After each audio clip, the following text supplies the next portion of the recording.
In this video, we'll kick off a new series where I get started on building a small homestead off the grid in North Texas.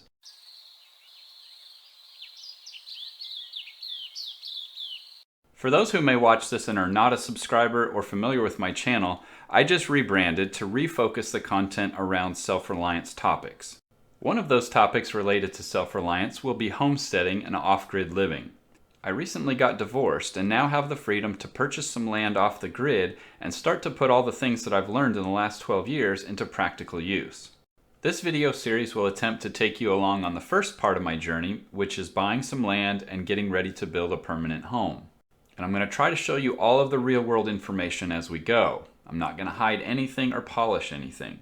You'll see all of my mistakes and learning experiences as well as my successes and the finished projects. So by the end of this series, you'll see all of the actual costs of everything and how I solve the problems and try to do most everything myself.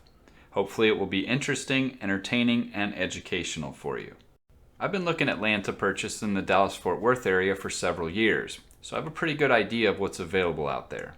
I know where the cheaper properties are located and what I can expect to pay per acre.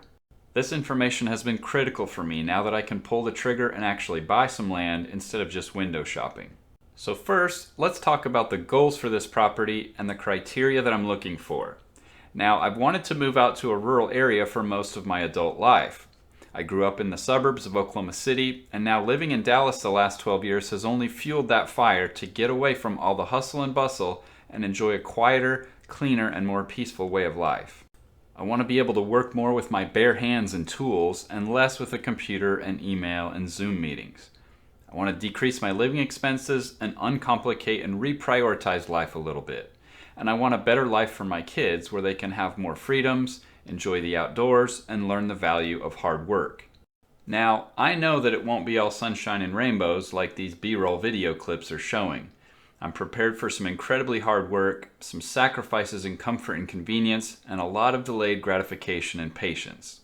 I don't have a lot of money, and I won't take out any huge loans, so a lot of this will have to be done on a shoestring budget and with my own two hands. So back to the criteria for the property. I have a max budget of $100,000 for the land, and I have to stay within one county of my present location. So those are the absolutes. The criteria that are a little bit more flexible but still extremely important to me are to have at least 2 acres, have the property be as unrestricted as possible, and have mature trees on the property. Now, I'd really like to have some water, like a small pond or a creek on the property, but those are extremely hard to find on small parcels. And I'd really like to stay within a drive of about 45 minutes or so from where my kids go to school. I live in Justin, Texas, which is a suburb just north of Fort Worth, and it's just inside of Denton County. So I have 7 counties that I can reside in and keep custody of my kids according to the divorce decree. Tarrant and Dallas counties don't have any rural land at all, so we can eliminate those from consideration. Collin County is one of the most expensive counties in the state and has the highest median income in the entire state of Texas, so there's no affordable land there. And the drive time and the traffic that I'd have to go through to get there from where I live would be a nightmare. Now, Grayson County has some good cheap options, but the drive time to most of those is about an hour and a half, so that puts it out of consideration as well. Denton County, where I live now, doesn't have much rural land, and the land that is available is way too expensive. All I could afford here would be about 1/4 to 1/3 of an acre, and that's just way too small. Plus, there'd be a lot of restrictions on the land, and the property taxes would be pretty high. So the only 2 fairly unrestricted counties with cheaper land are Cook County and Wise County. And over the past several years, I've found about 10 times more affordable properties in Wise County than Cook County. So my search will target Wise County for the most part. Okay, so enough background. Let's talk about the early plans for this property. All of this is subject to change, of course. And I'll get into this in much more detail later on in this series as I solidify my budget and my needs. But for now, the basic plan is to buy the land and then immediately start living on it in an RV. I don't own an RV right now, so I'll have to pick one up after purchasing the land. I'll be looking at travel trailers, although I do have a gooseneck hitch on my truck, so I could get a 5th wheel as well. Anyway, I have enough solar panels, batteries, and solar equipment to easily power an RV off the grid in most conditions. But I also have a generator that I can run to supplement. I'll be boondocking on site for 3 or 4 days at a time and then heading back to town for my custody time with my kids.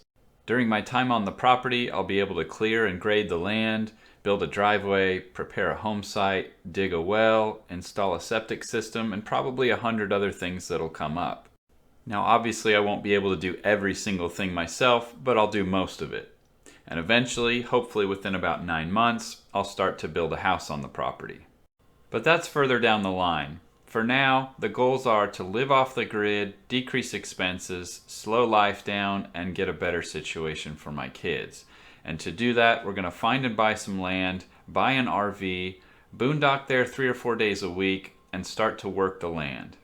So that's the situation. In the next video, I'll show you some of the properties that I've been looking at and what the costs and other details are. I may even make an offer on a property, so stay tuned. Thanks for watching, and please subscribe if you haven't already done so.